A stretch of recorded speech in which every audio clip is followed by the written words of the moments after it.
5 isometric positions that will completely change the upper part of your body. The human body is an incredibly adaptable machine that can evolve by being challenged in various ways, not only with traditional exercises. That's why today you'll see 5 isometric positions, those where you maintain muscle tension without movement for a few seconds, that can awaken muscle fibers you might not even know you had. All right, I admit that these seconds might not pass so quickly when we're in these positions, but the result is guaranteed. The incredible thing about isometric exercises is that they recruit practically all the stabilizing muscles that are usually forgotten in traditional exercises. It's as if you were activating an entire muscle system that was in standby mode. But before we begin, tell me here in the comments your name and how long you've been training. Exercise number 5, reverse plank.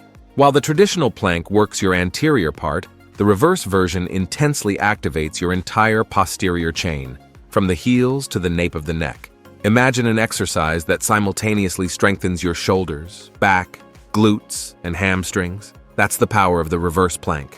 At the muscular level, the reverse plank works extraordinarily because it creates constant tension in the scapular stabilizing muscles, such as the rhomboid and lower trapezius, muscles frequently neglected in conventional training. This constant tension improves the resistance of type 1 muscle fibers, essential for good posture throughout the day. Besides muscle strengthening, the reverse plank is excellent for improving shoulder mobility and opening the chest, counterbalancing the hunched posture we develop from spending hours sitting. Think of it as a postural reset for your day. To execute it correctly, start sitting on the floor with your legs extended in front of you. Position your hands on the floor, slightly behind your hips, with your fingers pointing toward your feet or slightly outward, depending on what's more comfortable for your wrists. Now push the floor with your hands, contract your glutes, and raise your hips until your body forms a straight line from your heels to your shoulders. Your weight should be distributed between your hands and heels. You'll know you're doing it right when you feel constant tension throughout the posterior part of your body, especially in the triceps, posterior deltoids, and trapezius. Your breathing should flow naturally, without retention, and you should be able to maintain a straight line without your hips dropping. The main mistakes to avoid include keeping your hips too low, which significantly reduces the benefits of the exercise, arching your spine too much, which can cause lower back discomfort, and allowing your shoulders to rise toward your ears, creating unnecessary tension in the neck. For optimal results, I recommend 3 sets of 20 to 30 seconds for beginners, progressing to 3 sets of 45 to 60 seconds as your strength increases.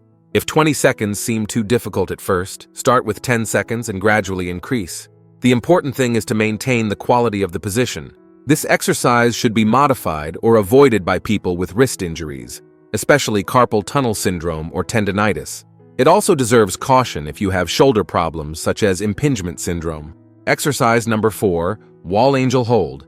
If you spend hours on the computer or smartphone, believe me, this exercise will be a true revolution for your quality of life. It deeply works the scapular stabilizing muscles, strengthens the external rotators of the shoulder, and corrects postural imbalances that cause that appearance of drooping or rounded shoulders.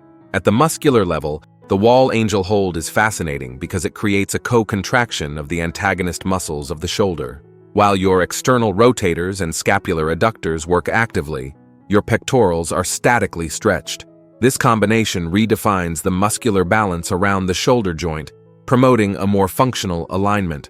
The wall angel hold not only improves your physical appearance, but also drastically increases your functional capacity for daily activities and other strength exercises. It's one of the rare movements that can effectively reverse years of poor posture in relatively little time. To execute it correctly, stand with your back, head, and hips against a wall. Your feet should be about 6 inches away from the wall. Bend your elbows at 90 degrees and press them against the wall, with your arms forming an L. Maintain contact between your elbows, wrists, and hands with the wall throughout the exercise. Now, slowly slide your arms upward, maintaining all points of contact until your arms are extended above your head, forming a Y. Hold in this position. You'll know you're doing it right when you feel intense activation in the muscles between your shoulder blades and a sensation of openness in your chest. It's normal to feel a slight tremor in your muscles.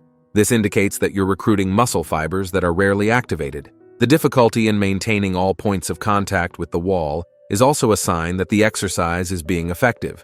The most common mistakes include arching your lower back to compensate for lack of shoulder mobility, losing contact between your elbows or hands with the wall, and projecting your chin forward, losing the natural alignment of the cervical spine.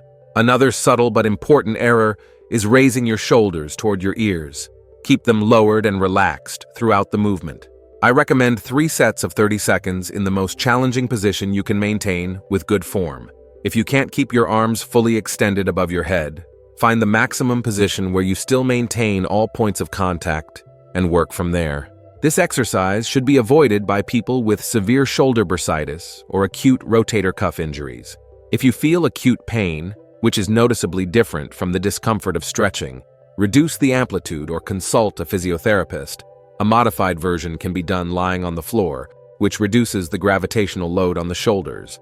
Exercise number 3, isometric pike push-up. The isometric pike push-up is like the natural evolution of the traditional push-up, bringing a completely new level of challenge for your shoulders, chest, and triceps. This exercise not only strengthens your pushing muscles, but also significantly improves your scapular stability and prepares your body for more advanced movements. At the muscular level, the isometric pike push-up is extraordinary because it completely alters the working angle of the pushing muscles. This modified angle significantly increases the activation of the anterior deltoids and upper pectorals, areas that are frequently underdeveloped even in people who do regular push-ups. Additionally, the pike position creates a stabilization demand that recruits deep muscle fibers rarely activated. Another benefit is the improvement of proprioception, which is related to body awareness of the position of your limbs in space. This improvement in proprioception translates into more precise and efficient movements in practically any physical activity. To execute it correctly, start in the high plank position with your hands directly under your shoulders. Now, raise your hips toward the ceiling, forming an inverted V with your body. Your heels should be pressed toward the floor, although they don't need to touch it. Keep your head aligned with your arms, looking slightly backward toward your feet. Slowly bend your elbows, lowering the upper part of your body toward the floor, stopping when your head is about 4 to 6 inches from the ground. Maintain this position. You'll know you're doing it right when you feel intense activation in the anterior deltoids, upper pectorals, and triceps. Your shoulders should be actively retracted to stabilize the position. The sensation is one of controlled pressure in the joints of the shoulders and elbows, but never acute pain. The most common mistakes include allowing your elbows to open to the sides, letting your hips drop, losing the V shape, and not maintaining the isometric position for long enough. Another frequent error is holding your breath. Maintain constant and controlled breathing, which will help with core stabilization. For optimal results, I recommend 3 sets maintaining the position for 15 to 30 seconds, depending on your conditioning level. For beginners, a modified version can be done with the knees on the floor, still maintaining the V shape with the upper part of the body. This exercise should be avoided by people with shoulder injuries, especially instabilities or rotator cuff problems. It also requires caution if you have wrist problems. Before we continue, don't forget to subscribe to the channel. Having constant access to science-based information is what will make you progress with health in the long term in the world of bodybuilding. Exercise number 2, high plank. The high plank may seem simple at first glance, but it's one of the most complete exercises to develop what I call integrated strength, that capacity of the body to function as a cohesive unit. This exercise goes beyond simply strengthening the abdominals. It creates a chain of tension that connects your shoulders, core, hips, and even your legs. The main reason this exercise is on our list is because it creates what sports scientists call muscular co-contraction, where antagonist muscles work simultaneously to stabilize joints. Your rectus abdominis, transverse abdominis, and obliques work together with the erector spinae to keep the spine stable. At the same time, the serratus anterior and rhomboid muscles balance the scapula, while the glutes and quadriceps keep the hips aligned. Besides all these muscular benefits, the high plank significantly improves postural endurance, that ability to maintain good posture throughout the day, even after hours of sitting or standing. It's an exercise with direct transfer to the quality of everyday life. To execute it perfectly, position yourself with your forearms on the floor, elbows directly under your shoulders. Extend your legs back, supporting yourself on the tips of your toes. Raise your body, forming a straight line from your heels to your head. Engage your core, as if you were preparing to receive a punch in the abdomen. Keep your glutes slightly contracted and your hips aligned, neither too high nor too low. Your gaze should be directed at the floor, keeping your neck in a neutral position. You'll know you're doing it right when you feel uniform tension distributed throughout your entire body, especially in the deep core and shoulder stabilizing muscles. Your breathing should be controlled, but fluid. You should be able to breathe normally without losing central tension. A slight muscle tremor is normal, especially after 20 to 30 seconds, indicating that the muscle fibers are being challenged to their maximum endurance capacity. The most common mistakes include letting your hips drop, raising your hips too much, losing abdominal activation, allowing your shoulders to rise toward your ears, and forgetting to breathe. Another subtle error is not engaging the adductor muscles, those on the inner part of your thighs. Try to imagine that you're slightly squeezing a ball between your knees to activate the entire kinetic chain. For optimal results, I suggest starting with 3 sets of 30 seconds, gradually progressing to 3 sets of 60 to 90 seconds. It's much better to maintain 30 seconds with perfect form than 2 minutes with compromised alignment. This exercise should be modified or avoided by people with acute disc herniation or severe lower back pain. It also deserves caution in cases of tennis elbow due to prolonged pressure on the elbows. Exercise number 1, bear crawl hold. The bear crawl hold is like an upgrade for your entire neuromuscular system. This exercise challenges your body in a unique way because it creates a situation of controlled instability where almost all the muscles of the upper part need to work in perfect coordination. It's as if you were about to move like a bear, but paused in that preparation position, creating extraordinary isometric tension.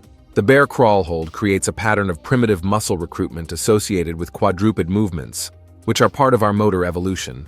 This pattern simultaneously activates scapular stabilizers, deep core muscles, and even the diaphragm for respiratory control under tension. The result is improved neuromuscular integration that benefits practically any other movement. Besides the strength benefits, the bear crawl hold dramatically improves your proprioception. As we explained, this improvement in proprioception will help you significantly reduce the risk of injuries in any physical activity. To execute it correctly, start on all fours, with hands directly under your shoulders and knees under your hips. Now, raise your knees a few inches from the floor, keeping your feet in place. Your hips should be approximately at shoulder height or a little higher. Keep your spine in a neutral position, with your gaze directed at the floor in front of you. Your fingers should be well spread, creating a stable base. Deeply engage your core as if you were protecting your internal organs. Your scapulae should be slightly protracted, creating a sensation of openness in your back. The tension should be felt in a balanced way between the 4 supports, without overload in any specific area. The most common mistakes include letting the lumbar region curve excessively downward, raising the hips too much, transforming the exercise into something more like a bear squat, letting the head drop, losing cervical spine alignment, and distributing weight unevenly between the supports. For ideal results, I recommend 3 sets of 20 to 45 seconds, depending on your conditioning level. This exercise should be modified or avoided by people with wrist problems, such as carpal tunnel syndrome or tendinitis. It also deserves caution in cases of uncontrolled hypertension, as it can momentarily increase blood pressure. Bonus exercise, Superman hold. The Superman hold is a transformative exercise that activates the posterior chain of the body in a way that few other movements can. While many back exercises depend on equipment, the Superman requires only you and the floor. This exercise is extraordinary because it activates the deep spinal extensor muscles in their entire extension, from the cervical to the lumbar region. Simultaneously, it recruits the scapular stabilizers, such as the rhomboid and middle trapezius, in an elongated position, a type of contraction rarely stimulated in other exercises. The effect is a deep strengthening that significantly improves posture and the endurance of postural muscles. Besides the strength benefits, the Superman hold drastically improves the muscular balance between the anterior and posterior parts of the body, a crucial factor for preventing injuries and improving performance in practically any physical activity. It's also an excellent exercise to awaken the nervous system before more intense workouts. To execute it perfectly, lie face down with your arms extended forward, like Superman flying. Keep your legs extended and initially relax. Now, simultaneously raise your arms, chest, and legs from the floor, creating a gentle curve with your body. The height of the elevation is not the most important. Focus on the correct muscle activation. Keep your neck aligned with your spine, looking at the floor about 12 inches in front of you, not directly down. You'll know you're doing it right when you feel an intense contraction throughout the posterior musculature, from the erector spinae to the glutes, passing through the posterior deltoids and trapezius. The sensation is of a distributed muscular lighting up, not of pinpoint pressure in the lower back. The most common mistakes include excessively hyperextending the neck, looking too far up, raising the body beyond the point of control, causing lumbar compression, lifting the arms and legs at very different heights, creating imbalance, and holding your breath. Another subtle error is letting your arms fall to the sides instead of keeping them extended in line with your shoulders. For optimal results, I recommend 3 sets of 15 to 30 seconds, gradually increasing as your resistance improves. This exercise should be modified or avoided by people with spondylolisthesis, spondylolysis, or other conditions that cause lower back pain during extension movements. It also deserves caution during pregnancy, especially in the more advanced stages. Now that you know these transformative exercises, let's put together a weekly routine that will maximize your results. The secret is in consistency and gradual progression. I suggest incorporating these isometric exercises 3 to 4 times a week, strategically alternating them to allow adequate recovery. Monday, start the week with a combination of high plank and wall angel hold. These exercises complement each other perfectly, working both the anterior part and shoulder mobility. Wednesday, challenge yourself with the bear crawl hold, followed by the isometric pike push-up. This duo will create a controlled overload on the scapular stabilizers and anterior core. Friday, end the week focusing on the posterior chain with the reverse plank and Superman hold. This combination will balance all the previous work of the week. On the weekend, allow your body to recover completely, or practice just one of the exercises as maintenance. If you liked this, and want to discover another 6 isometric positions capable of completely changing the lower part of your body as well, we've left a video appearing right now on the screen showing each of them better. Thank you for watching until here, and may God bless you, my friend.